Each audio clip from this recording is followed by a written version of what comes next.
to the proud heritage of this nearly century-old neighborhood. So it'll be Westinghouse against Boylan here for the consolation trophies.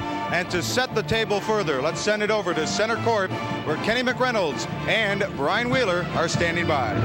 Well, thank you very much indeed, Joe Passion. I am Brian Wheeler along with Kenny McReynolds. And Kenny, this is the game, the consolation contest that nobody wants to play. But I think if these two teams come to play, we could have an outstanding contest. You got that right, Brian. We really should have an outstanding contest if these two teams come to play. Now, Rockford and Boylan, they just played a couple of hours ago. They have to be tired, or they had a game earlier today which they really should have won. So I'll be really curious to see how they come out and play tonight. Well, Rockford Boylan had won 21 games in a row until losing to Peoria Richwoods earlier today. Now they have a very mobile inside player in 6'6" senior Michael Slaughter. Well, Michael Slaughter had an outstanding game this afternoon. The game plan this afternoon was get the ball inbounds to Slaughter, 17 points, 11 rebounds. He was very dominant inside in the paint. If he can do that today, Westinghouse may be in trouble. See, they want to get the ball down to Slaughter. This young man can do so much when he gets to the basketball in the paint. Goes up. The last shot of the game that they lost, almost got it. Slaughter going for the ball out of bounds. And of course, Rockford Boylan didn't win it, but Slaughter, as you saw, that hustle. The game was over. This young man's going out of bounds for a loose basketball. He played a heck of a game. Well, speaking of versatility, we move on to the other side of the floor, and Westinghouse has a pretty outstanding player as well in forward David Greer. It's not often you can be an all-stater and play in the shadow of one of your teammates, but I think that Kiwan Garris gets a lot of the notoriety on this Westinghouse club, but there's Greer is someone that I think everyone that plays Westinghouse has to reckon with. Well, he's had an outstanding public league playoffs. He's had an outstanding game. This young man is the second leading scorer in the tournament. He can do so many things. He's going to Weber State. The biggest steal out of the Chicago Public League is David Greer. This young man loves to run up and down the floor. Gets the feed from Garris. These guys go up and down the floor. I'll tell you one thing about David Greer. He can rebound offensively. He can dominate the offensive boards. And if he can do that, we can have a good game. The battle in the middle, David Greer and Michael Slaughter.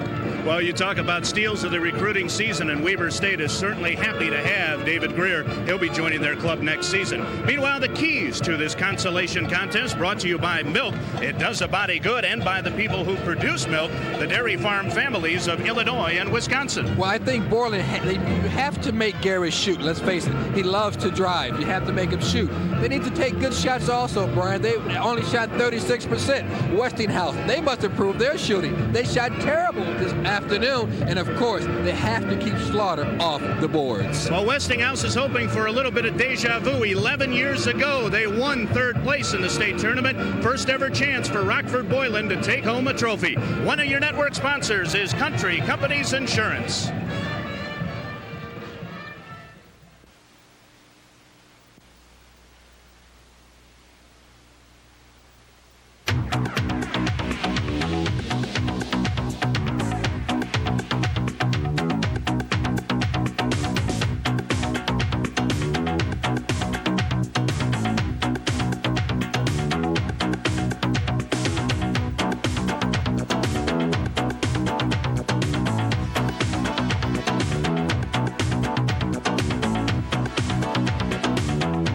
Sponsors are Country Companies Insurance, bringing you state tournament action for more than 20 years. The dairy farmers of Wisconsin and Illinois, who remind you to drink milk. It does a body good. And Toyota. I love what you do for me, Toyota.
Rockford, Boylan, and Westinghouse. Third place on the line in this year's state tournament. And we are set for the starting lineups. And here's PA announcer Steve Adams. Ladies and gentlemen, let's meet the starting lineups for tonight's third place game, featuring the Titans of Rockford, Boylan, entering this game with a record of 30-2, and the Warriors of Chicago Westinghouse entering this game with a record of 28-4. At forward for Boylan, a 6'4" senior, number 52, Tim Hobson. At forward for Westinghouse, a 6'6" senior, number 23, David Greer. Number one. At the other forward for Boylan, a 6'4" junior, number 25, Bill Binns. And at the other forward for Westinghouse, a 6'1" junior, number 20, Travis Weatherspoon. At center for the Titans, a 6'7" senior, number 55, Michael Slaughter. And at center for Westinghouse, a 6'5" junior, number 34, Corey Billups. At one of the guards for Boylan, a 6'4" senior, number 23, Darrell Banks. And at guard for Westinghouse, a 6' senior, number 44, Kareem Cobbins. At the other guard for Boylan, a 6'1" senior, number 10, Johnny Hernandez. And at the other guard for Chicago Westinghouse, a 6'2" junior, number 22, Kiwan Garris. And now let's meet the coaches. First, for Boylan, assistant coaches Dave Stockton and Ted Knutson, and the head coach in his 12th season is Steve Gores. And for Westinghouse, assistant coaches Frank Grissetto and Chris Head, and the head coach in his 6th season at Westinghouse, Roy Kandati. We'll have the opening tip-off in 1 moment. One of your network sponsors, the Toyota dealers of Illinois.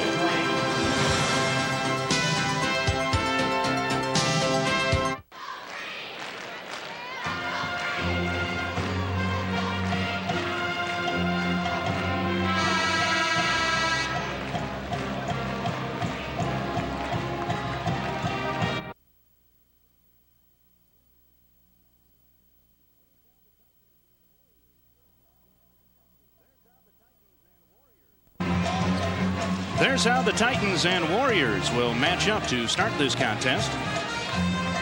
Westinghouse coming out, Kenny, in their in their home white uniforms with green and gold trim, and Boylan in their traveling green uniforms with white trim. And the team comparisons show that Boylan has some advantage, at least the three-point shooting, but both these clubs, I think, like to fire it up from three-point range. Yeah, you know, Boylan, they love to run and gun. They love to get up and down the floor. They took over 500 three-pointers this season.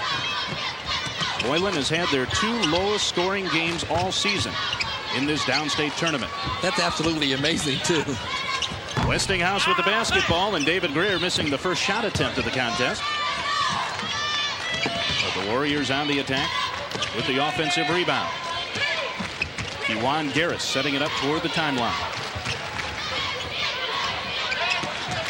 Pass tipped away, but Garris has it back again.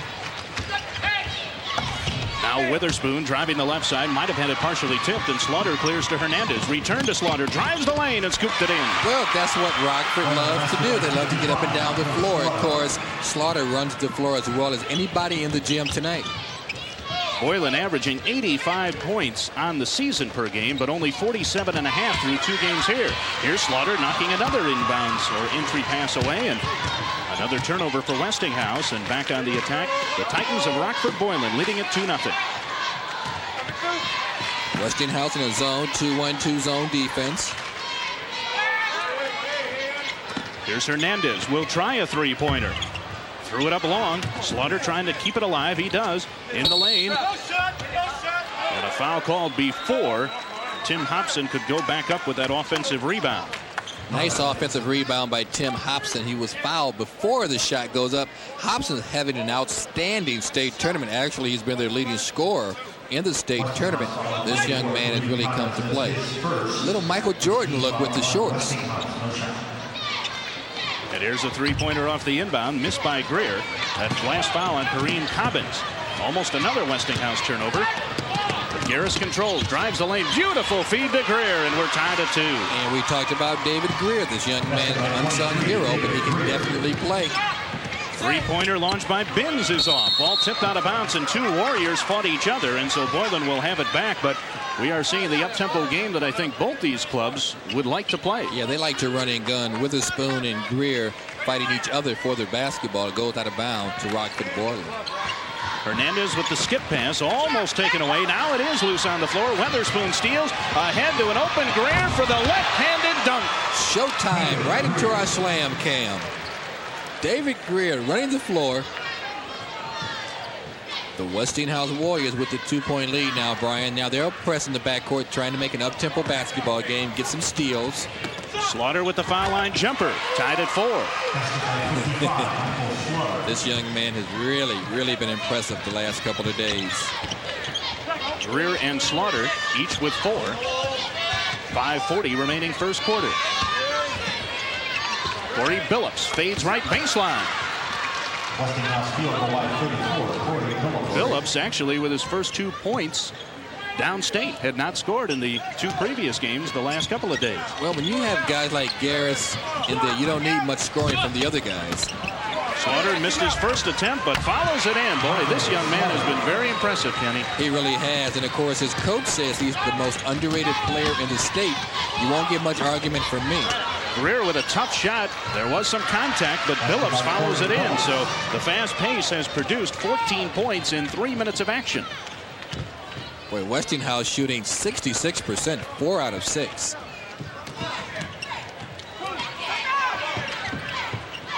Darrell Banks pulls up to Hernandez. Now to an open Binns. He'll try another 3. He's 0 for 2. That was an air ball, Nice but inside pass. Slaughter off the beautiful feed from Banks. Beautiful feed by Banks. Slaughter, they're going to have to keep him out of the paint. Quickly back, though, is David Greer, and he has 6 of Westinghouse's first 10. It's a 10-8 Warrior lead. I like the start of this one. Track meet. 2-1-2. They break the pressure now. Banks pulls up, baseline hops in. He traveled with the basketball. Took a little stutter step. Officials timeout. 4:18 remaining in a fast-paced first quarter. Westinghouse leading Boylan 10-8, and one of your network sponsors is Country Companies Insurance.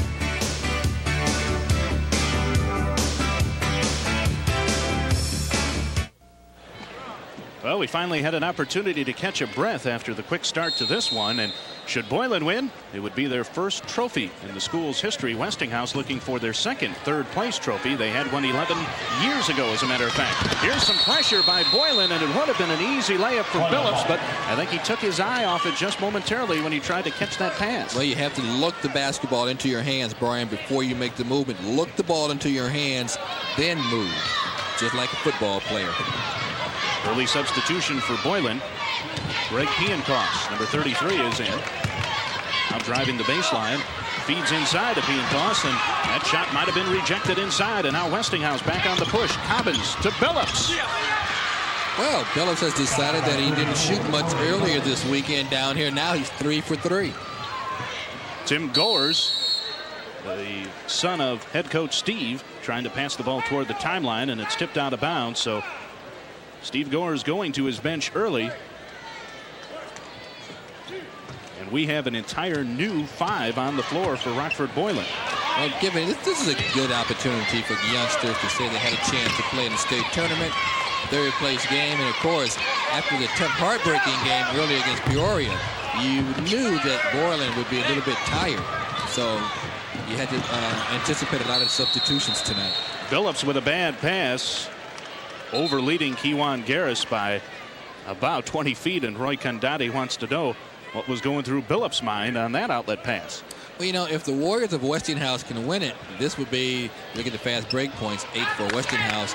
This would be the second consecutive third-place finish for the Chicago Public League Red West, because Marshall last season walked out of here with a third-place finish. That's Brian McNett driving the lane and fouled on his way to the hoop. He'll have a couple of free throws. Here it is again. McNett with the right-hand dribble, slicing towards the basket. And actually, he sandwiched in between Phillips and, of course, Greer. But Phillips has been called for the personal. That's his first and 2 Westinghouse team fouls. Brian McNett has played in both games down here and still has not scored as he misses the first of 2 foul shots.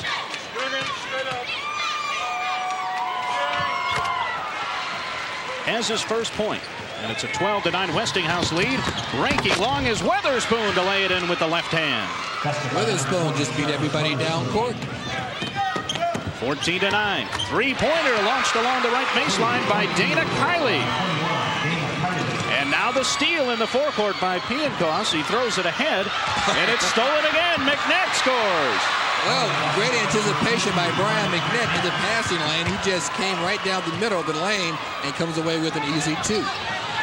Tied at 14. Greer with a tough shot, missed it. Rebound to Gores. So this new quintet for Boylan has really sparked them.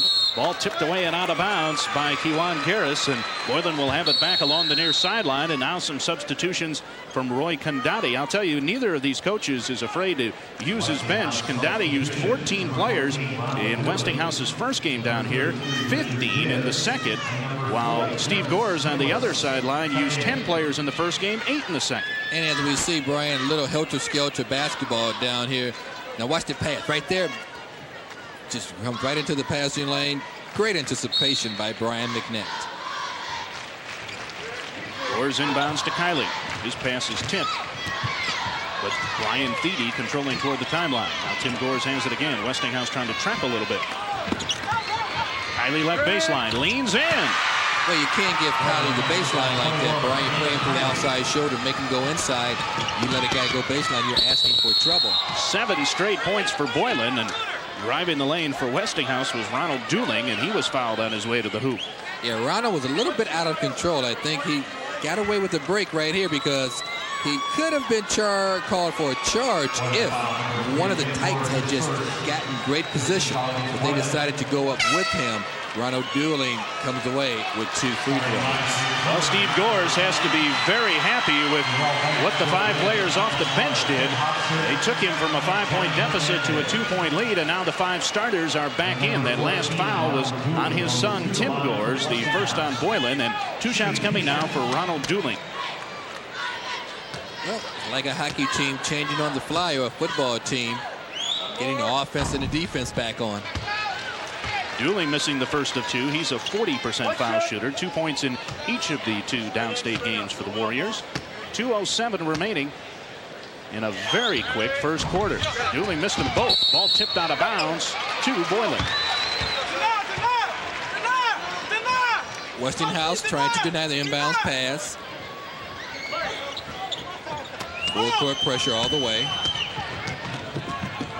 Johnny Hernandez, who is headed for Eastern Illinois.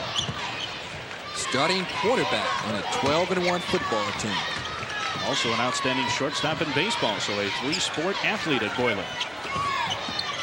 Thought about a 3, but now Banks will reset between the circles, the all-stater for Boylan. Down low, and Tim Hobson puts down his first 2.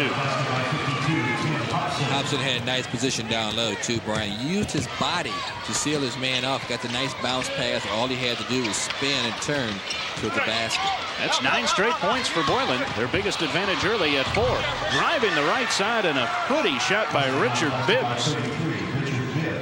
Now the pressure again is broken. The lob inside, and great hustle by Bibbs to knock it away. Now they're out 3-on-1. Driving, and a beautiful reverse by Kiwan Garris. Well, Garris saw Slaughter coming, decided to use the rim as a shield, went for the reverse move, comes away with the 2 points. Garris's first shot of the basketball game. And there's an over and back call as Banks had not established himself in the backcourt, and the Westinghouse pressure has bothered Boylan at times in this first quarter. Well, the Warriors were pressed the entire basketball game. They want to keep it in up-tempo, double team. This is the way they want to play it. Now here we come, coming right into your living room. Look at the great move. Around Slaughter, uses the rim as a shield. Great shot. Great camera work. Garris misses a 3. Ball into the corner, and another chance for the Warriors with 45 seconds remaining first quarter. Dooling at the controls. Missed steal. Greer from the baseline. David Greer with 8 to lead all Westinghouse scores. You know what happened? Slaughter went for the steal instead of playing his man. That left David Greer wide open. Now a three-pointer by Banks. Threw it up long. Rebound to the floor. Garris controlling. Warriors on the push again. Garris through traffic. What a pass to Dooling for the layup. You have to stop Garris. If you let him drive, Brian, you're asking for trouble because he can create so much. You want to make him shoot the basketball or step in front of him, maybe draw a charge. Last shot time now. Banks with a long three. Around it out. Slaughter with the rebound. 1 second and a foul called with 0.2 seconds. But that will not be a shooting foul, I don't think. No, I don't think so. Garris with the reach in, going for the basketball, 0.2 seconds.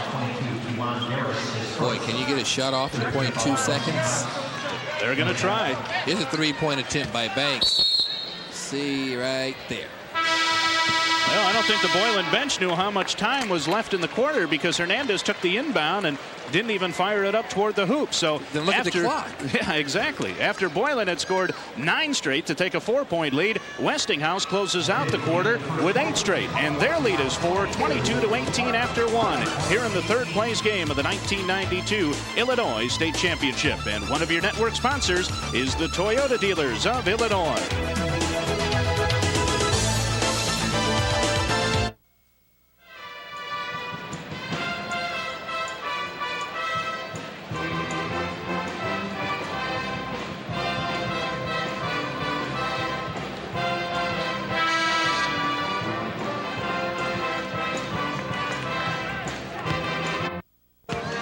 Because of time constrictions, we were not able to bring you the AA Slam Dunk Contest, but here's the winner, Batavia's Corey Williams. Oh, Arizona bound.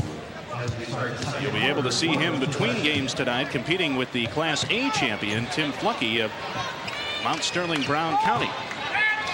It's going to be tough to beat Corey Williams. Yeah, Corey's my favorite. He was my favorite coming in tonight. Of course, Lute Olson maybe could have used Corey yesterday. A foul to start the second quarter on Westinghouse. Warriors in a zone out of bounds, Brian. That's Terrence Nicholas with his first and 14 fouls on the Warriors. 22-18 Westinghouse. They're on an 8-0 run right now. Slaughter with a skip pass to an open Binns. His third three-point try is off again. Rebound to the floor. Banks had it, tipped out of bounds, and Boylan will maintain control. You realize Boylan now has 6 offensive rebounds, 9 total. Good heart, good determination, and when you get that many offensive rebounds, Brian, you're going to come away with a lot of points. Good ball movement, just touch passes. Hobson inside puts down his second field goal, and it's a 22-20 Westinghouse advantage. Both teams shooting very well from the field. Outstanding field goal percentages. Westinghouse 68%, Boylan 47. Here's Greer in the lane with the left-handed scoop, proving that he can score inside and outside. David Greer leading all scorers now with 10. What a steal, huh? This young man. Oh, I don't know. Where's Weber State? Wherever it is, they'll love him. Hernandez with a three. It's an air ball, and in the corner now, Ronald Dooling. Now on the push to Garris. Whoa, what a pretty move. Missed it. Rebound to Banks. They want to run now the other way. Hernandez 2-on-1 if they hurry. Behind the back to Slaughter. Tipped out of bounds, and Boylan will have it back. Weber State is in Utah. I was just joking. Somebody wrote a note. We knew it. Little fancy behind the back pass right there. Hernandez, boy, he catches a break. That the ball went off the hand of a Westinghouse Warrior. Went off the hand of Terrence Nicholas. Hernandez back between the circles. Now Banks will try a three. Boylan very cold from three-point range. Kept alive inside to Slaughter. That's what I think you want to do. Slaughter is now 5 out of 6 from the field. You don't really need the three-point shots. They're 1 out of 11 from the three-point line. Slaughter with 10. He matches Greer for game-high scoring honors. 24-22 Westinghouse. Dooling can't penetrate baseline. Richard Bibbs now. Greer fades baseline and missed it. Tipped up and in. What a terrific tip indeed by Richard Bibbs. Oh, man. Richard Bibbs just flew over 3 people. How he stayed away from contact, I'll never know. Bibbs with his second field goal. Hobson along the baseline. Well, I think the people here in Assembly Hall are getting their money's worth in this third-place competition. These two teams are coming out playing extremely hard and extremely well. Little high-low action right there. Great block. And now the offensive foul on Hernandez as he tried to drive the baseline, but Bibbs was there to take it away from him. Boy, you know, we talked about that great tip in. Watch this tip in right from the slam cam. Right here. See, nobody blocks him out. Just comes in and one beautiful tip. Richard Bibbs. That also goes to show you, Brian, that you have to know where your man is at all times. You need to block out. Bibbs averages just under 2 points a game, but that's 4 already. Hernandez with the steal. Driving. Missed the dunk. And the rebound to Garris. Garris bothered Hernandez, I think, just enough. That's not normally a shot that Hernandez will try. Well, I tell you what, the chin-up looked good. The dunk didn't count, but the chin-up looked great. That's what it turned out to be. Pass inside, tipped away, and Slaughter has it now. Westinghouse with a 4-point lead, 26-22. And Steve Dorr says, slow it down. Let's get a good shot this time down. Hobson weaving through traffic, had it tipped away and out of bounds. Fortunate to get it back is Boylan. We'll have 4 Boylan substitutions when we come back after this officials timeout. 4:51 remaining first half. Westinghouse 26, Boylan 22. One of your network sponsors, the dairy farm families of Illinois and Wisconsin.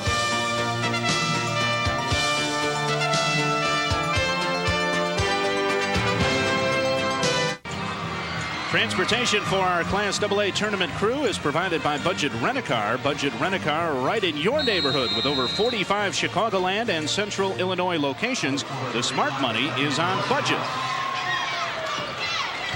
Yeah, Brian, you've got a budget Rent-A-Car, huh? I tell you, Kenny, you got to work on the details in that contract next year. Yeah, I didn't get one. How did you get one? I didn't get one.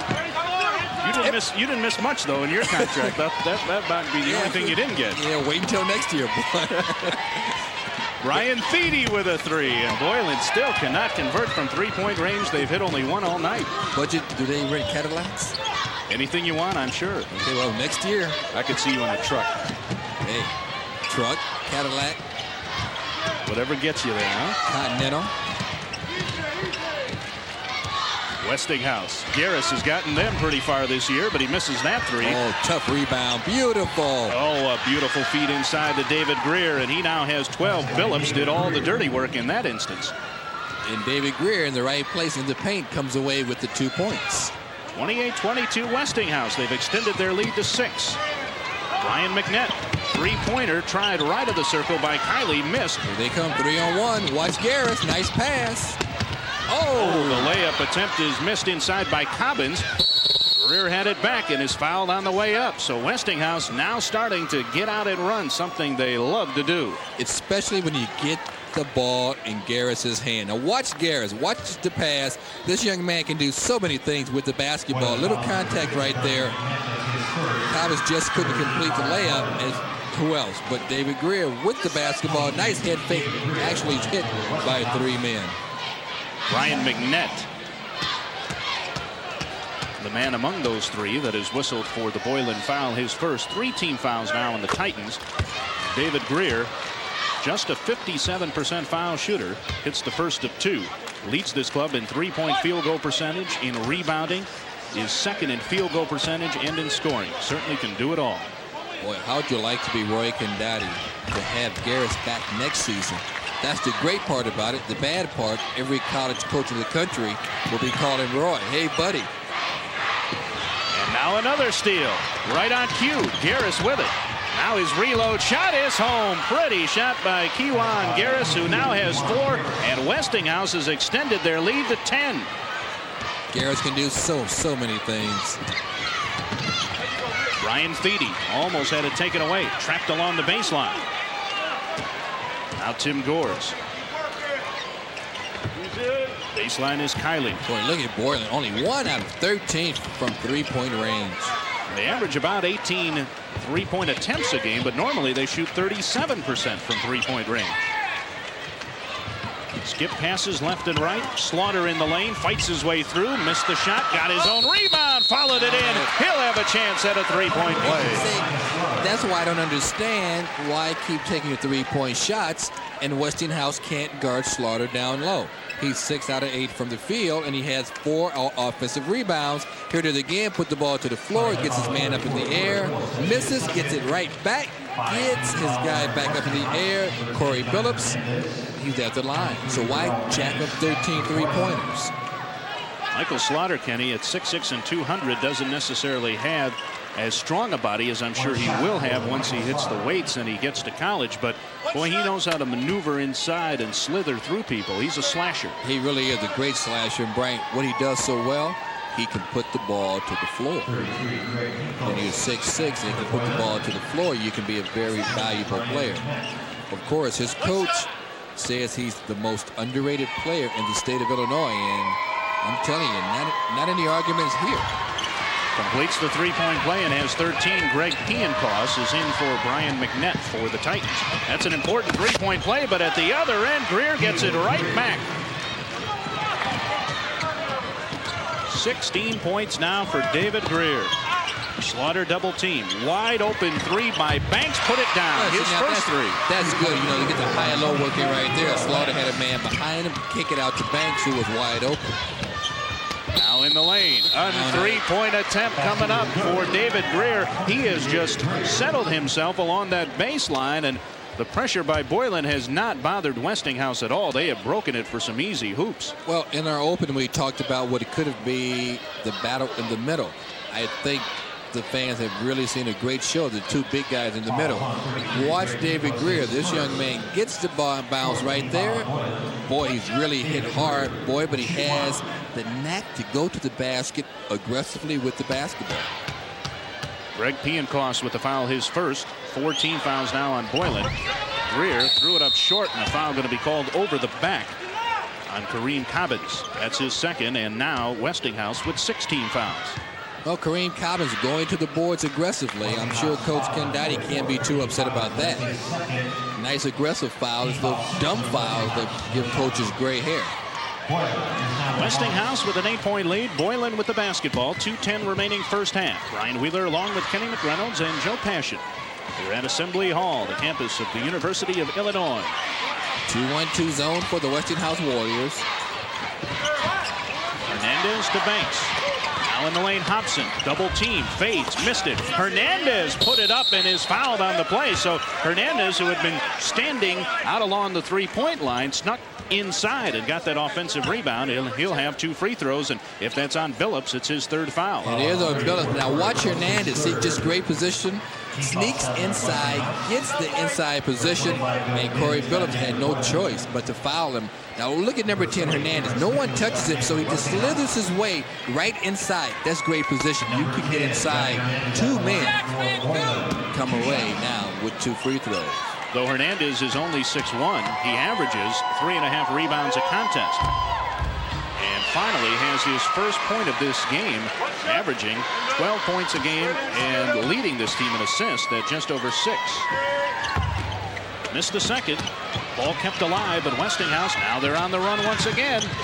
And a beautiful layup by Richard Bibbs. The Warriors are just beating the Titans down the floor. And getting the high percentage shot. You know, they're shooting 66% for the half. If you get another steal, what will he do? Oh. Tough shot. Slaughter with the rebound. 1:30 remaining first half, and the Titans appear to be wearing down as this half has gone on. But they just played a game that ended, what, at 3 o'clock and had to come back here at 6:30. A very high emotional game, a 1-point loss. Look at the fast break points. 24 for the Westinghouse Warriors. Banks along the baseline. He now has 5. It's a 38-31 Westinghouse advantage. We near the 1-minute mark for the first half. Warriors slowing things up. That's one advantage Westinghouse had. They played the 11-15 game. They were out of here by, what, 1 o'clock? This might be the difference between this Westinghouse team and other Westinghouse teams of the past few years. This team likes to run like past Warrior teams, but they also are very adept at playing the half-court game. And there's a tough call on Johnny Hernandez. Apparently got the block clean, but Bo Paprocki says he pushed him with the offhand. Pushed him with the offhand. Boy, Kiwan Garris just running the clock down. A little showtime between the legs. Watch, let's see, right on the elbow. That would put Garris at the line. He is the best foul shooter at 78% on this Westinghouse club. MVP of the Chicago Public League title game. You saw that one, Kenny. What a performance. 27 points and 2 key steals in the final few minutes to beat King. The defensive play of Garris was very, very important and very impressive as the Warriors just ran Martin Luther King out of the UIC Pavilion. Everybody thought King would be on this floor here at Assembly Hall. They forgot to tell these guys. Another steal, the layup for Kareem Cobbins, his first 2, and it's a 42-31 Westinghouse advantage, their biggest of the first half. And let's see if Boylan works for the last shot. Hernandez caught in a bad spot, double team, and a foul called, and that's a break for the Boylan Titans because Hernandez really had nowhere to go, but now he'll go to the foul line for a 1-on-1 chance. He had nowhere to go, and I'm sure that's where Coach Ken Dottie's telling his guys, hey, let's think about this. You had him at mid-court, only 15 seconds to go. Let's not bail them out in situations like this. Second foul of the game on Kiwan Garris. Johnny Hernandez, a 60% foul shooter, just hit 1 of 2 moments ago. Front end of the 1-and-1. He'll get one more. He'll be a fine addition to Rick Samuel's program at Eastern Illinois, Brian. Steve Goers in his 12th year as head coach of the Titans of Rockford Boylan. Both these coaches have put in their time at their respective schools. Roy Condotti in his 6th season as head coach at Westinghouse, but he's been at the school for some 19 years. Coaching with the legendary Frank Lalina, who, by the way, is here tonight. Last shot time for Westinghouse. They'll have a healthy lead at the intermission. Garris going one-on-one. Reload shot in the lane short. Fight for the rebound, and it's put back up by David Greer. Who else? Hernandez long shot is short, and we have come to the end of the first half. Greer put it in. He'll put it in either basket. He doesn't care. Westinghouse with an 11-point lead at 44-33. Boylan had the advantage toward the end of the first quarter, but Westinghouse put on a spurt, scoring the last 8 points of the first quarter, and they enjoy a healthy 11-point lead at the intermission, 44-33. And I'm sure that Rockford Boylan will have to make some adjustments at halftime, and to see what those might be, Joe Passion is standing by with Titans head coach Steve Goers. Joe? All right, thanks very much, Brian. Steve, you go in the locker room. Obviously, some adjustments to slow down the track meet. Well, the adjustments we have to make is have a day's rest so we come back and play a basketball game instead of just playing out of exhaustion. I try to sub our kids and give them some more rest, and we just don't have our legs right now. And it's kind of tough in 2.5 hours to come back and play a ball game. And we'll just do what we possibly can and adjust and try to get some more rest. And hopefully we can make a run at them before this game's over. All right, great. Thanks very much, Steve. And we'll send it back over to center court to Kenny and Brian. Westinghouse leading Rockford Boylan halftime of the third place game of the 92 Class AA State Tournament, 44-33. And one of your network sponsors is True Value Hardware Stores.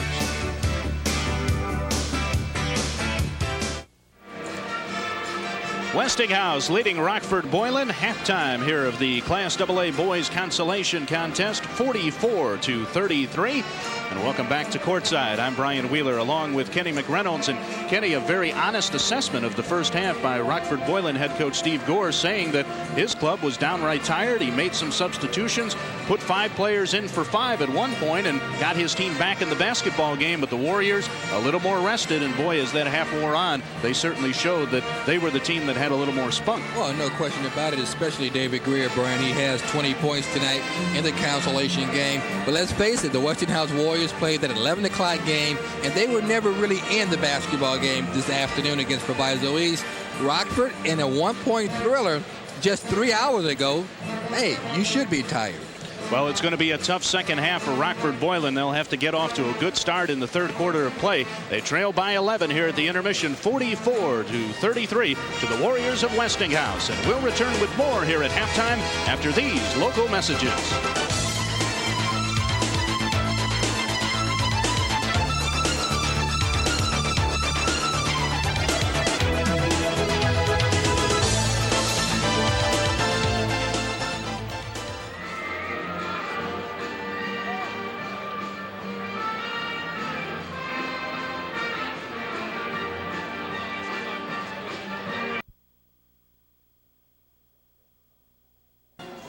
Okay.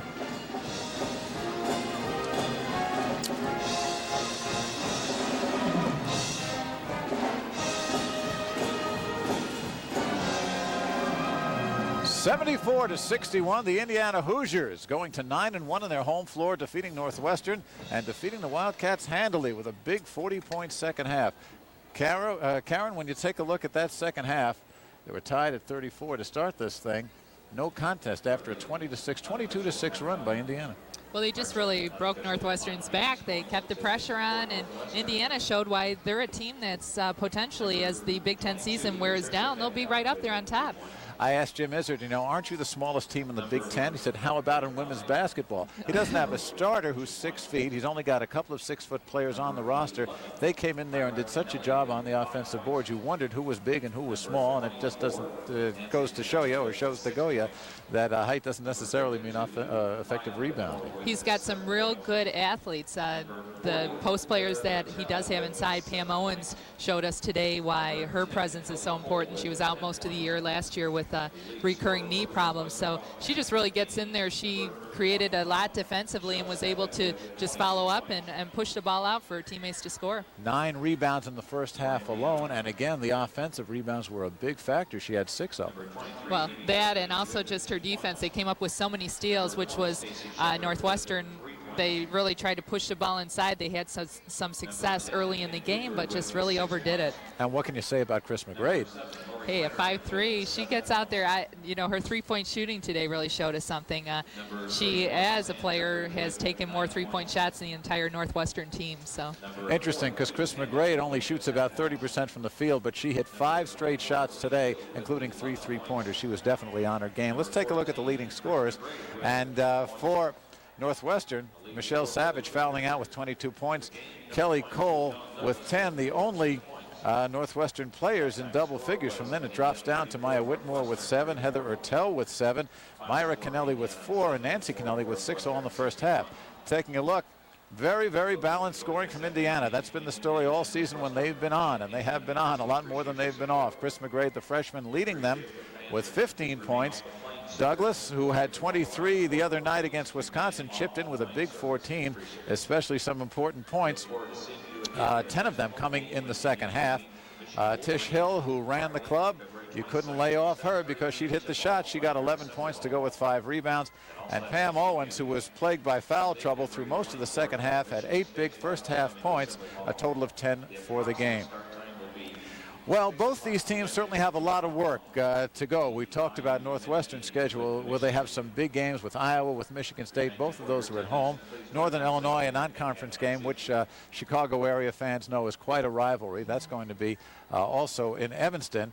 For Indiana's part, they've got a couple of games on the road, 3 to be precise, at Ohio State, at Minnesota, and then at Iowa. And you know Vivian Stringer and the Hawkeyes are going to be ready, or at least they're going to try to be ready, because they got beat here badly. They'll be out for some revenge. But as you mentioned with Northwestern, too, with their upcoming schedule, it's really tough because they are depleted with the injuries, and it showed today. Their bench wasn't as deep. They weren't able to come out, and a lot of people getting minutes and didn't seem to be used to each other. The combinations weren't working. They needed people to step up. Don Pirelli has said this. This is a good time for players who don't get a lot of minutes to come in, and that has happened on occasion with Patricia Babcock and Myra Kennelly, but both being freshmen have not shown the consistency that Pirelli wants. Also, the big people have just not been doing the job. Heather Ertel today had a good game Friday at Ohio State. Did not do particularly well today. Patricia Babcock spent most of the game on the bench when a 6'2" player could have done an awful lot of damage.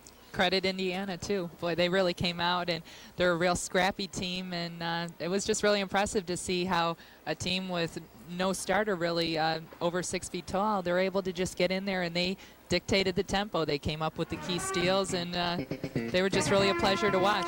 We'll show you some good Indiana pictures in just a minute.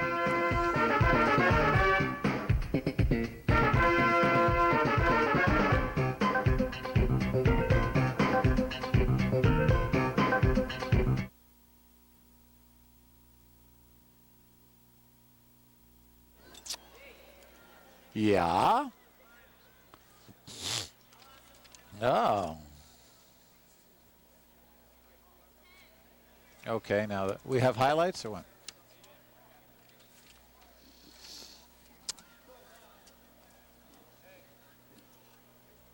Okay, this is, oh, the steal by Hill. Right to lead off the half. Yeah. Oh, boy.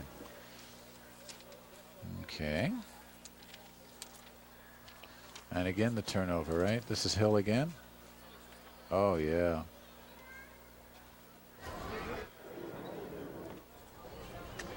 Oh, great again, jeez. Well, that was the story this whole half. But I think they were tired, too.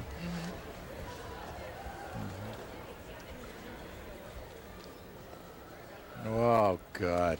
And here we go again. Yeah.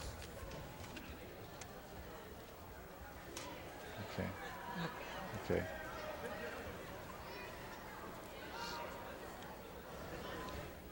Yeah, we don't need that. Oh, that's nice. No, actually, actually, we could show that one.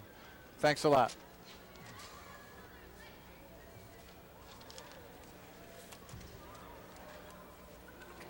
Hey, want scores in a hurry? Sports Channel has a new sports hotline phone number. Call 1-900-896-2333 for late-breaking scores and news on all your favorite sports teams. Just 95 cents per minute, and you must have a touch-tone phone. So that's 1-900-896-2333, the 24-hour Sports Channel sports hotline.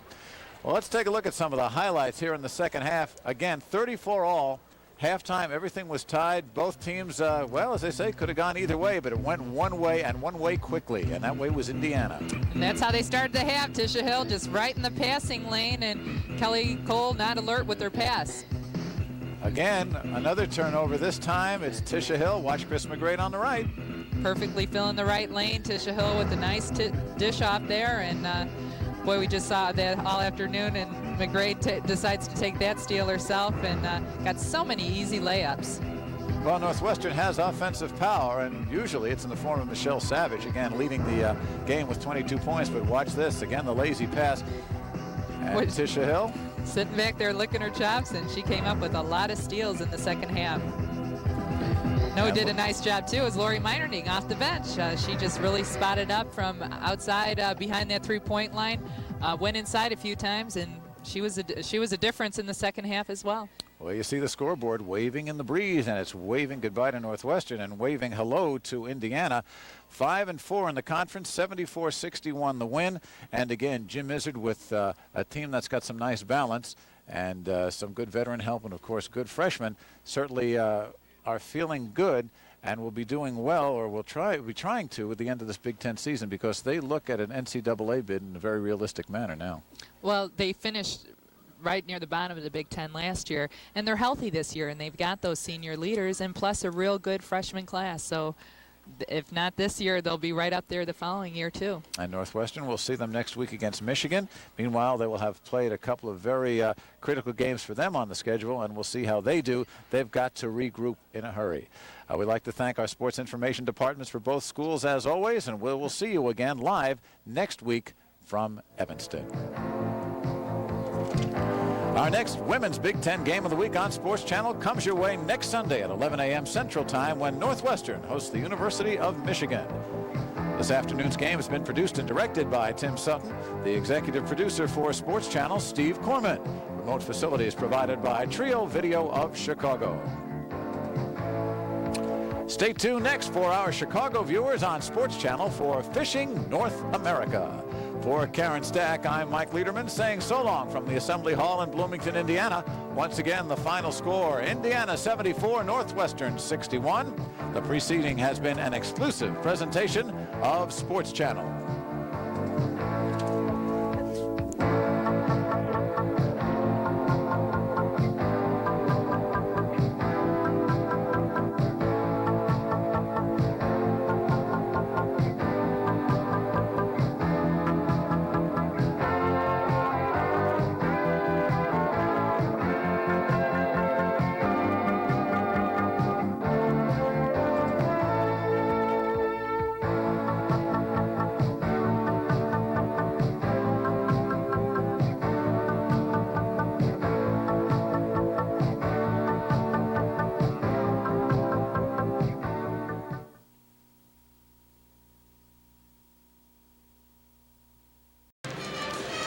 Westinghouse leading Rockford Boylan 44-33 here at halftime. Brian Wheeler along with Kenny McReynolds. And Kenny, we said that both of these teams like to run, and as the half went on, I think one was running a little more than the other, and that was Westinghouse, and in particular David Greer doing a lot of the scoring and a lot of easy baskets at the offensive end for the Warriors. Well, no question about it. The Warriors had the fresh set of legs in the first half of this consolation championship. David Greer, this young man, is going out with a bang, his last high school basketball game. And before we go to David Greer and the coach, let's go down to see Joe Passion. All right, thanks very much, Kenny. Roy Condotti, a little bit about your halftime speech. Is this track meet going to continue successfully for Westinghouse in the second half? I hope so. We just, beginning of the ball game, we just said we just wanted to come out and play hard the whole game and have fun. You can tell that there's no pressure now. The kids are just loose and running, and it's a fun game to be in. Okay. You know, the other coach mentioning maybe one team's more tired than the other. How do you feel about yours? Well, it took us a while to recover. You lose the semifinal game. They had the second game. The second half, they'll be ready. Okay, thanks very much, Roy. And we'll send it back over to center court to Brian Wheeler. And Joe, as we said, maybe the loosest of the Westinghouse Warriors was David Greer in that first half, Kenny. And the breakaway by David Greer, you talk about liking to run and gun, this young man with the breakaway and the quick slam dunk. Well, let's face it, Garris, this young man can play the game of basketball also. But here's a great, great defensive play by the Westinghouse Warriors. They come down the court. They love to run and gun. And of course, you get Garris. Well, look at this around Slaughter. Uses the rim. This young man will be an All-American, I tell you, Brian, next year. Of course, Michael Slaughter, the big man so far for Boylan, down low. They can't stop him. Around and out, gets his own rebound, puts it back up and in, and he was fouled. That young man having some kind of game for Rockford Boylan. Boylan could certainly use more points for Michael Slaughter in the second half. Westinghouse leading the Titans 44-33, and we'll have first half stats after these local messages.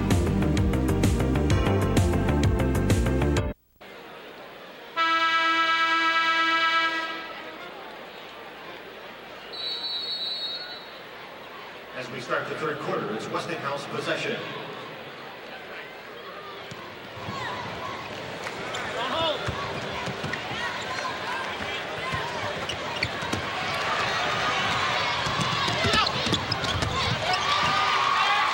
Boylan basket by 23, Darrell Banks.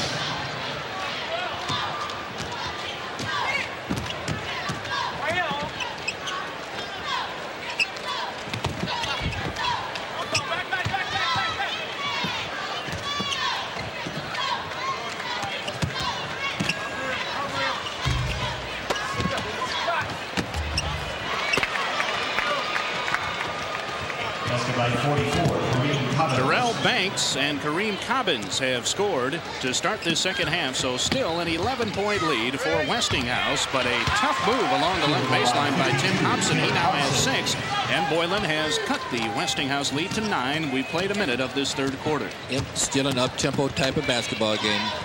Slaughter with a nice steal. Ahead to Banks. Driving down. Lays it up. No. And what do we got? Goaltending going to be called, as getting up really to block that shot was Richard Bibbs, but unfortunately pounded that backboard. And the goaltend and Darrell Banks with his second field goal of this second half. And our first half stats brought to you by Milk. It does a body good, and by the people who produce milk, the dairy farm families of Illinois and Wisconsin. And Brian, the story there, the 64% shooting by the Westinghouse Warriors.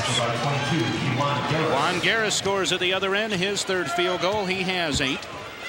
48-39 Westinghouse. The second half starting off with the same tempo as the first half did. Slaughter now banks it in.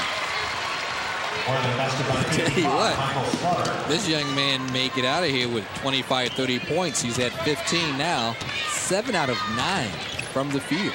He averages 16 on the year. Well, I think it's a pretty safe bet that he'll make his season average tonight. Here's Bibbs along the left baseline. Put it down. Richard Bibbs getting the start in this second half. Has 8 points for Westinghouse. He averages just under 2 on the season. So a tremendous game for Richard Bibbs, and he's far from done. Well, he also is having a chance now to play. More playing time. The game doesn't mean as much. As Roy said to Joe, you know, it's more of having fun. Nice touch pass. Hernandez misses a 3. That's something that Boylan did a lot in that first half, but not able to control the rebound. The Warriors and the Titans will have it back. Some threes would really get Rockford Boylan back in this basketball game, but they have been very, very poor from three-point range. Just 2 out of 15. That's just 13%. But they're not bashful. They will continue to put him up. His 3-point attempt right there. Banks missed that one. Rebound in the corner. Slaughter saves it in play, but to Westinghouse. Now on the push is Weatherspoon. Drives left side against Hobson and laid it in. Nice move by Weatherspoon. Good body control. Weatherspoon has 4. 52-41. Back to an 11-point lead. Slaughter along the baseline. Fights his way through. Missed it. Hobson trying to follow. There's bodies everywhere. Weatherspoon clears. Ahead now to Garris. Oh, what a pass. Oh, a pass that apparently Greer was not expecting because he lost it out of bounds, but knows it was his fault. Yeah, he lost it out of bounds, saying it's his fault. It actually looked like he was hitting the chest. Boy, but watch Garris. Whenever this man has the basketball, you have to keep your eyes open right off the face of Greer. I think Greer was thinking about his dunk. Yeah, I think that was using your head. Here's Hernandez toward the timeline. Spins bounce to Slaughter along the right baseline. Banked it in. Boy, he's had some great position. Has fought for that low post spot. Yeah, I think you may have to put a body on him and push him out. Just force him out or beat him to the spot that he wants and force him out farther away from the basket. 52-43. Short shot in the lane rolls off from Terrence Nicholas. Oh, what a feed inside, and Greer will get the basket on the goaltend, making the pass to Kareem Cobbins. Greer now with 22. Officials timeout. 4:27 remaining third quarter. Westinghouse 54, Boylan 43. One of your network sponsors is the Radisson Suites.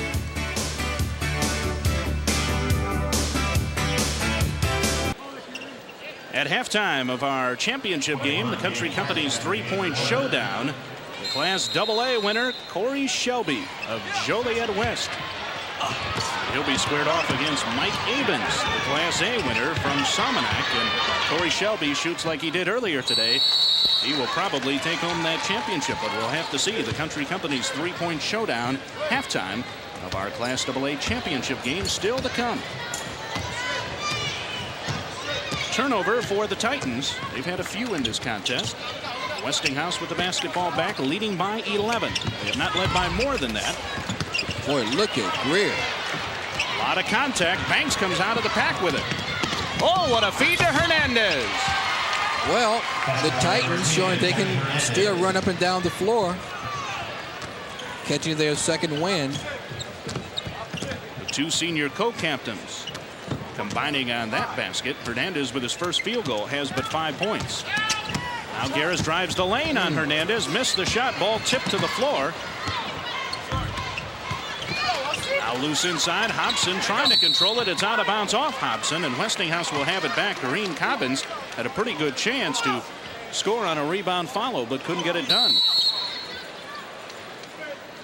Now a Boylan substitution. Ryan McNett coming back in for the Titans.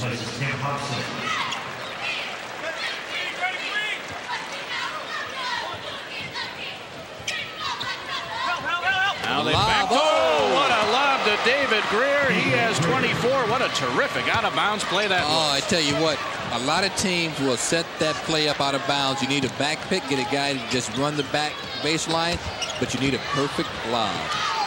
Not many people that are better to run the other end of the lob than David Greer. Now we have a tie-up.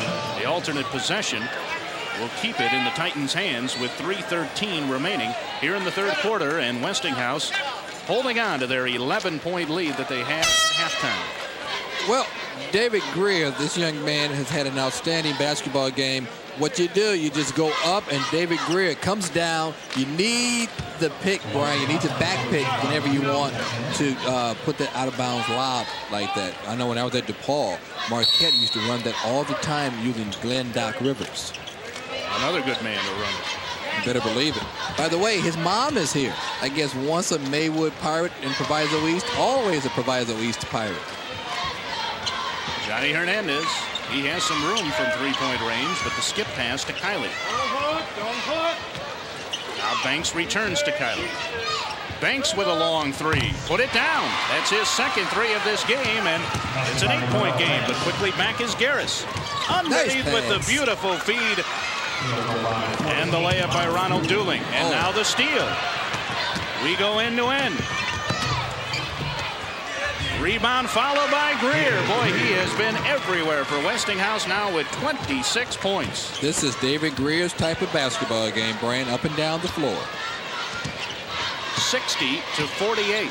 Westinghouse with their biggest lead. Banks misses this three try. Rebound kept alive. Hernandez thought about a three, but pulls it back out to Banks. 2:10 remaining third quarter. Slaughter foul line. Tried to put it on the deck, had it tipped away and stolen. Dooling on the push to a wide open Garris. Look out. Showtime, Juwan Garris. Well, he doesn't get up too high, Brian, but he got up just enough for the dunk. Dunking's not his forte, as Boylan will take a timeout. Steve Gore sensing this one slipping away. 1:52 remaining third quarter, and his team trailing now by 14. Well, Garris is a great creator. He doesn't get up that high, but he gets up high enough for the slam dunk. Well, our man along the sidelines, Joe Passion, has something interesting for us. Joe? Okay, we've been talking a lot today about the colors of the week. Well, this is our annual Dashin' Joe Passion statement on basketball fashion from Assembly Hall. The color of the week, green. St. Patrick's Day earlier in the week, 4 of the Elite 8 teams here are wearing green, including Rockford and, of course, Westinghouse. Stevenson was earlier in the tournament, knocked off in the first round. They were green. Also before that, in the championship game tonight, you'll see another team wearing green. Green is the color of the day. And if you're Irish, you've been wearing it all week. And I'll send it back to a couple of lads who haven't been wearing green this week, but they're a pretty good couple of colorful characters. Over to Brian and Kenny No. Joe sure knows how to attract the crowd, doesn't he, Kenny? I wonder how long it took him to think that up. 1:52 remaining Dashin', third quarter. Joe Passion, fashion. Well, the consolation game. I saw GQ following him around all day. I think they got some ideas. I think they were actually following me, and Joe was in the way. That might have been the case. Traveling call. That negates the three-pointer by Dana Kiley. Westinghouse is having some fun, that's for sure, leading by 14 with now 1:49 remaining third quarter of play. And it's a fun basketball game. 2 outstanding basketball teams. Each team will take home a beautiful trophy back to their respective schools. And to get to the Final Four of the state tournament is a great accomplishment. Greer tries a three, missed it. Trying to get his own nice rebound. He touch tips it inside, and a beautiful layup for Terrence Nicholas, but Greer made it possible. 64-48. The Warriors extending their lead now to 16. And they are keeping the pressure up. Brian Thede. Up top now to Kiley. A long three from him. Now the outlet to Garris. Pass underneath. Cobbins missed the shot. Rebound followed by who else? David Greer. Well, 28 points. 13 out of 18 from the field. 66-48. 10 straight points for the Warriors. Kylie along the right baseline. Nice stutter step move. Missed the shot. Ball to the floor. Nicholas controls. Outlet now to Cobbins. Cobbins on the push. Greer in the lane. Hands it to Garris, who scooped it in. Did you see Tim Gores? He just put his hand up saying, well, what can we do? 68-48, and Boylan will work for the last shot. Well, I think we may have just about seen the last of Mr. Greer and Mr. Garris also. I don't think they'll be back too much in the fourth quarter. Tim Gore's baseline, shoots it at the buzzer and threw it up long. And we have come to the end of 3 quarters of play here at the Assembly Hall. Westinghouse outscoring Boylan in that quarter 24-15. Their lead now is 20, 68-48. And one of your network sponsors is Country Companies Insurance.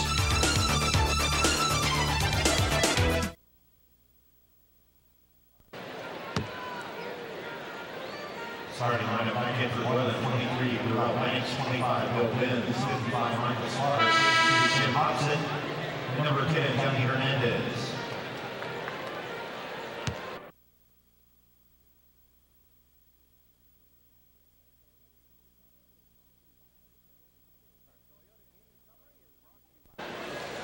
Our Toyota game summary is brought to you by the Toyota dealers of Illinois. I love what you do for me, Toyota. And Kenny Boylan with some problems from three-point range and some terrific fast break offense for Westinghouse. You better believe it.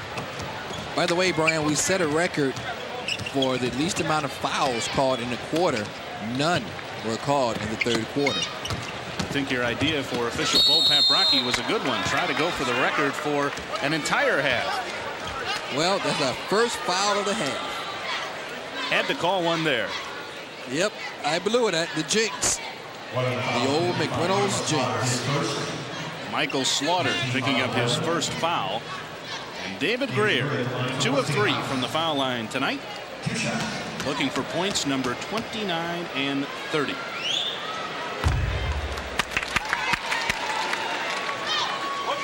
Roy Condotti knows that this young man is playing with a heavy heart.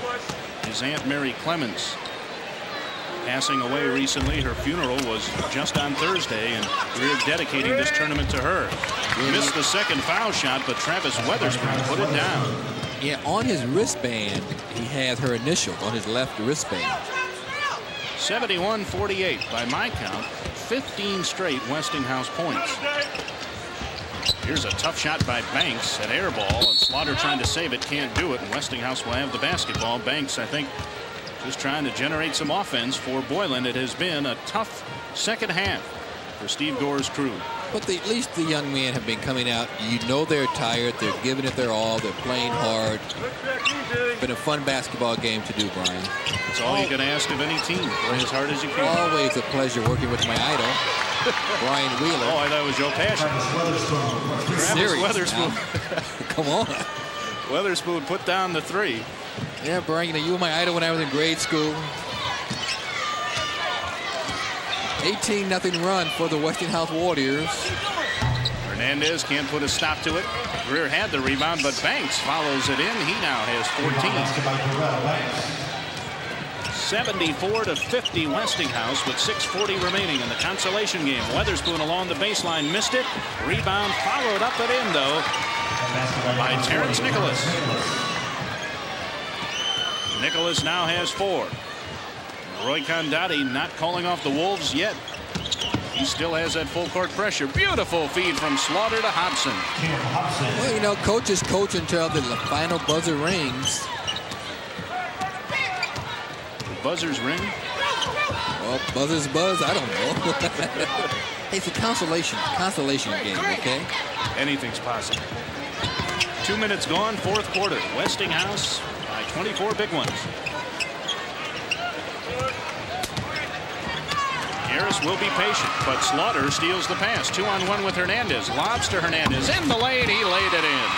Nice pass by Slaughter. I like that. I like that. Nice anticipation. Nice steal. Here it is. Look at the over-the-head pass. Beautiful pass down to the streaking Hernandez, who lays it in left-handed.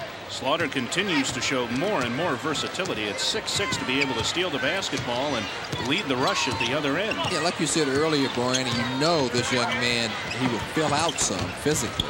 He'll be a pretty good collegiate basketball player. Three-pointer converted by Kareem Cobbins. He now has 7. 2 3-pointers in the quarter for Westinghouse. It's 79-54. Warriors have made 2 trips now downstate, and they will come back to the west side of Chicago with 2 third-place trophies. 11 years ago, the first one. Cobbins, what a pretty feed to Weatherspoon. Touchdown. Weatherspoon with 11. 81-54. Westinghouse shooting 64.9%. In the first game today against Proviso East, they shot 30%.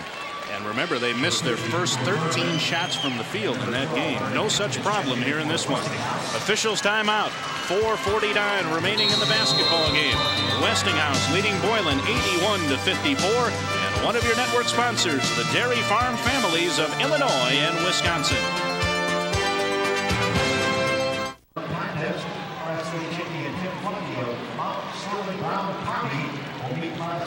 Champion Corey Williams of Batavia. And for the Slam Dunk Contest Championship.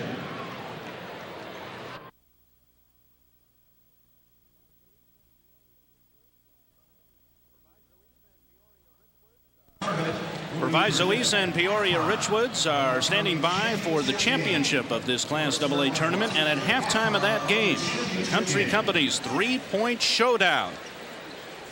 Or actually, excuse me, that'll be in between games before the start of the Class AA games. And the Class A champion from Somonauk, Mike Abens.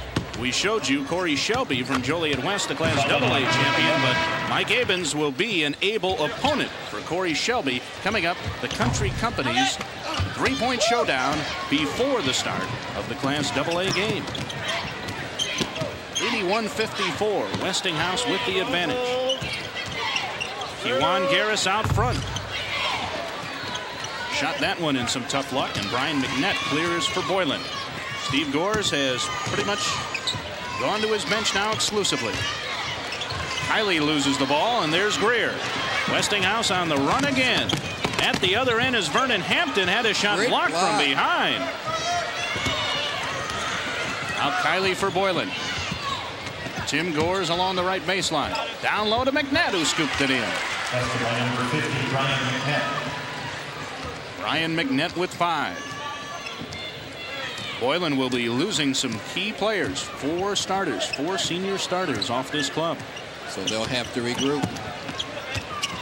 81-56. Down low, Greer fights his way through. He'll have a chance at a 3-point play. Boy, I tell you, 31 points. This young man just does everything. 31 points, 8 rebounds, 14 out of 19 from the field. Well, our player of the game brought to you by American Airlines and American Eagle. Something special in the air and something special in the air tonight.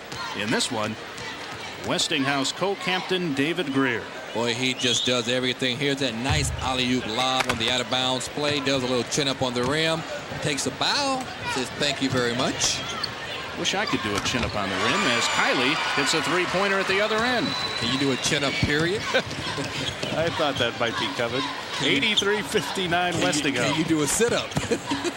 Well, it's getting more difficult these days. Greer with the layup along the left baseline, adding to his total. He now has 33. We hit the 3-minute mark for the game and another steal. The easy layup underneath for Kareem Cobbins. Kareem Cobbins with 9. 87-59 Westinghouse, under 3 minutes to play in the game. Kiley with the skip pass. Brian Feedy from 3. 3-point field goal by 22. Feedy with his first 3 points of this contest. 87-62, Westinghouse by 25. They led by 4 after 1, by 11 at halftime, and by 20 after 3. Greer from the foul line. High archer. David Greer. 35 points for David Greer. And Kenny, don't you think that there are some scouts around this country kicking themselves for not recruiting this young man harder? And don't you think that people at Weber State are saying, boy, did we get one out of the Chicago Public League? An over and back call on Boylan. Westinghouse will have the basketball back. Well, Garris goes out. Greer goes out. Garris will be back for this Westinghouse club. 89-62. Cobbins out front from three, missed it. Rebound cleared by Piankos. Ahead to Thede. Nice move under the hoop, and Brian Thede now with 5. Under 2 minutes remaining. Rockford Boylan will finish out their season at 30-3. Anytime you win 30 basketball games in a single season, you've got a lot to be proud of. Ball banded around inside, and Tim Gores controlling. Gores weaving through traffic. His three-pointer left of the key. Rebound followed. Brian McNett. Brian McNett has had a pretty good basketball game also. 3 for 3 from the field. Foul called in the backcourt on Brian Thede. Only the second foul we've had in this entire half. Westinghouse has not had a foul this half. Well, the last thing you want now is a foul. 89-66, a minute and a half to go. It's the last thing you want is to blow the whistle. 35, Dana Walker, number 40. Tim Bailey now in. Dana Walker also in for Rockford Boylan. And Andy Honkamp in as well. So Steve Gores has used everyone on that Rockford Boylan bench. Transportation for our Class AA tournament crew provided by Budget Rent-A-Car. Budget Rent-A-Car right in your neighborhood with over 45 Chicagoland and Central Illinois locations. The smart money is on budget, and a 5-second call. Westinghouse could not inbound that basketball, and Boylan will have it back. Over 45 locations, huh? That means 46? At least 46. Tim Bailey now. Gores will try again from three. Missed this one. Rebound cleared. Hugo Thurman. Ahead now to Reggie Osborne. Missed the shot. Get a man down here. Mark Miller couldn't get the follow, but Greg Piankos is down for Rockford Boylan at the other end. Shaken up as the play moved from right to left. Number 3, Tim Gores. Boy, you hate to see anyone get hurt with 1:09 left to play in a game that has long since been decided. Oh yeah, this game is far out of hand and out of reach. Boy, but what a basketball game coming up to the Class AA State Finals. Peoria Ridgewood taking on Maywood Proviso East. Put you on the spot. Who do you like? I predict an outstanding basketball game coming up. I predict you're going to run for mayor one day with that kind of political attitude. Proviso East coming in unbeaten, but boy, they had some close calls along the way to get to this point. Well, see, they know what it takes to win a close basketball game, but hey, look at Richwoods. They came from behind. The game they played this afternoon was almost over. Look at this. There's the Titans bench. They almost pulled it out. Rockford Boylan has attempted 26 three-point field goals in this game, the Class AA record for three-point attempts in a single game, 27 by Joliet West against Bloom in the 1990 Super Sectionals. And Greg Piankos will get an escort to the locker room. They were attending to that right knee. Let's hope he's all right. This is the third person this tournament being taken off by that stretcher. That stretcher getting quite a workout here at the Assembly Hall. Meanwhile, Mark Miller, 6-foot sophomore guard for Westinghouse, will have two shots with 1:09 remaining. That one was a little off. The Westinghouse Warriors will close out their season at 29-4. Not a lot of people gave them a chance to get downstate, and they will take home the third-place prize. When you win the tough Chicago Public League, you know you can play the game of basketball. Almost a steal. But Tim Bailey missed the shot by the foul call. And Tim Bailey, 5'9" senior, playing in his last game for Rockford Boylan, will have a chance to get in the scorebook. Here it is again. Bailey driving towards the hoop. With the foul, he'll be at the line now, shooting 2. Well, here comes the meat for Westinghouse. That's for sure. Demetrius Harrington, 6'9", 275. This young man does not get cheated at that dinner table. That's for sure.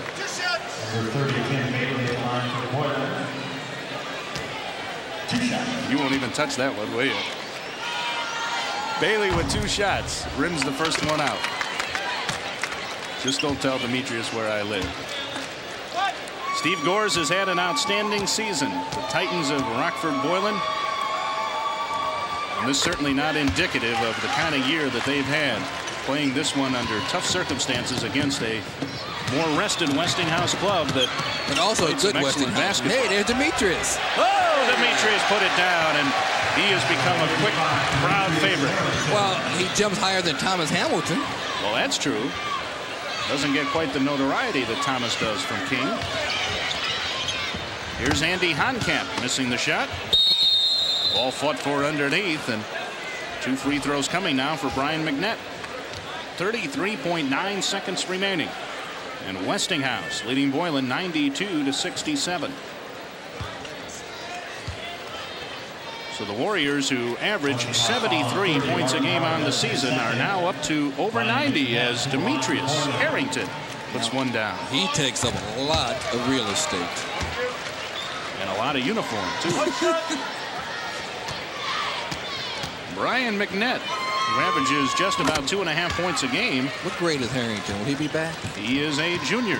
Well, I tell you what, that young man, I'm sure Coach Kendati will put him on a real tough conditioning program this summer. With his size at 6'9", he could be pretty dominant in the Red West, which is a very difficult division in the Chicago Public League. There's Terrence Ellis scoring for the first time for the Warriors. And now another chance at the other end. Can he dunk it? No, but layup, put up and in. That's Terry Gathing. So just about everyone getting in the scorebook now for Westinghouse. And a steal by Gathings. He traveled with the basketball. He was weaving left and left, but took a few too many steps to get there. And with 2.8 seconds left, Westinghouse will not hit 100. But they will have a healthy margin of victory in claiming 3rd place. Well, you know, coming into this tournament, Rockford said that Michael Slaughter is the most underrated player in the state. As Westinghouse comes out here with a big win, you know what? They may be right. Slaughter had an outstanding game for the Titans. Michael Slaughter with 17, but David Greer had 35 for Westinghouse. And Roy Condati's group coming away with a 96-69 victory. The Warriors close out at 29-4. Their third place finish in the state tournament in as many tries in school history. Rockford Boylan, their first trip downstate, and they will finish in 4th place, their year closing out at 30-3. We'll have more of our post-game activities in just one moment. One of your network sponsors, the Toyota dealers of Illinois.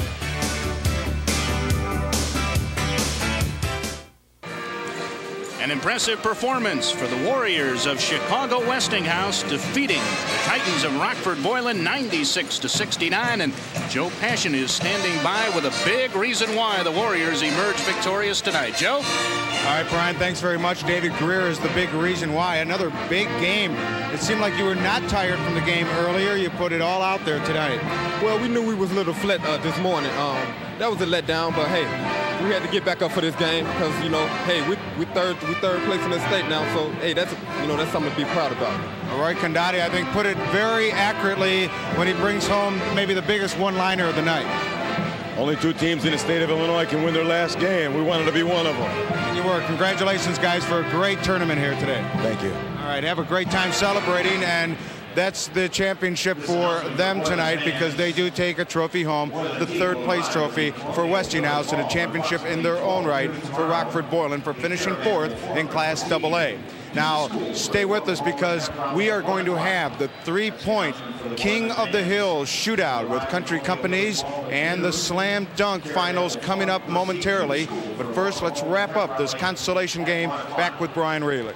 All right, thank you, Joe. And Kenny, you expect that your seniors are going to come to play in big basketball games, and David Greer certainly came to play for Westinghouse here tonight. We take a look at the game stats brought to you by Milk. It does a body good, and by the people who produce milk, the dairy farm families of Illinois and Wisconsin. Boy, look at the final field goal percentage for Westinghouse, 63%. Most of those on fast break layups, of course. Rockford, 46%. Not bad. Rockford, only 5 out of 26 from the three-point line. They do a lot of three-point shooting and rebounds. The Warriors dominated. 17 Rockford turnovers. We are just about set for our Country Companies three-point shoot out as we will determine the King of the Hill. And Joe Passion is ready to bring that to us. Joe? All right, Brian, thanks very much. And this is the King of the Hill contest, and it is for the three-point shootout between the champion of Class A and the champion of Class AA. So let's zero in on the shooters that you'll see here going for the big one. This is Mike Abens of Salmonock High School. He is the Class A three-point champion. He's just a junior.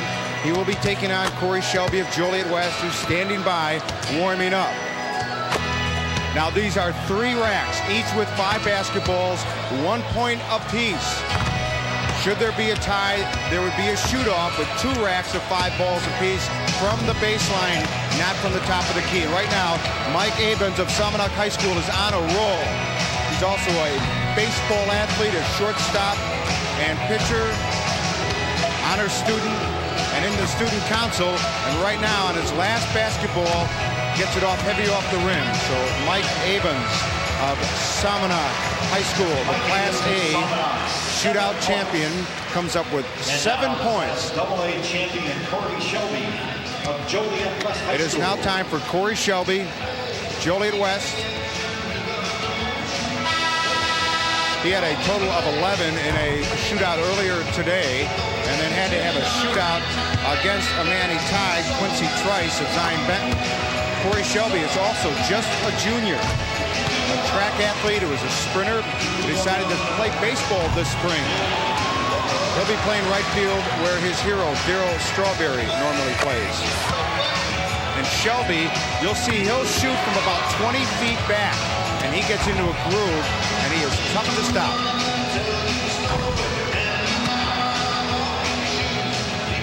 And there's the groove from the top. He's on his 3rd rack. Unlike the NBA three-point contest, there is no bonus ball at the end of the rack. Shelby in that groove. He's finding it, and he's got it. On his last ball right here, Corey Shelby of Joliet West High School has won the King of the Hill Country Companies three-point shootout contest. What a tremendous performance for Corey Shelby of Joliet West. We're going to get to the slam dunk contest, but first we're going to give the award to Corey, and then we're going to talk to him on his championship here. Let's go right now to Corey Shelby. We've got him down here on the court, and from Joliet West High School. I was talking to Corey before the contest. I said, if you get in that groove, you're going to do it. He just had this confident smile. I'll be there. You were there. You had that groove. Tell us how you get into it. Well, me getting in the groove, you know, I just went out. I really got to concentrate. I concentrated on my shots. I stayed focused. I ain't let the crowd, you know, kind of get me up or down if I was missing. I just really got into my groove and hit my shots. You know, because you're a junior and you shoot from about 20 feet back already, does that mean you're going to go back another foot as a senior so you get more prepared when you go to college to shoot that three? Well, me shooting so far, I don't plan to do that on purpose. It just happened. During the course of the game, you know, I just don't look to see where I am on the three-point line. I just go up and shoot my shot. And if they're going to give me some room to step back and shoot like a 5 feet away from the three-point line, they're going to think I can't hit it. I'm going to try to shoot it. Okay, where are you going to put the trophy that you get for this? I'll probably give it to probably dedicate all this to my mother. Because she been sticking with me through all this, and she said, Corey, I know you can make it. I know you can do it, and she's been with me, so I just wanted to say hi, Mom. Good job. a good present for Mom. And Corey, congratulations. We will be back to preview for you the King of the Hill Slam Dunk Contest. Maybe Corey will be that next year. And we'll be back to Assembly Hall in just a moment after this timeout on America's original March Madness.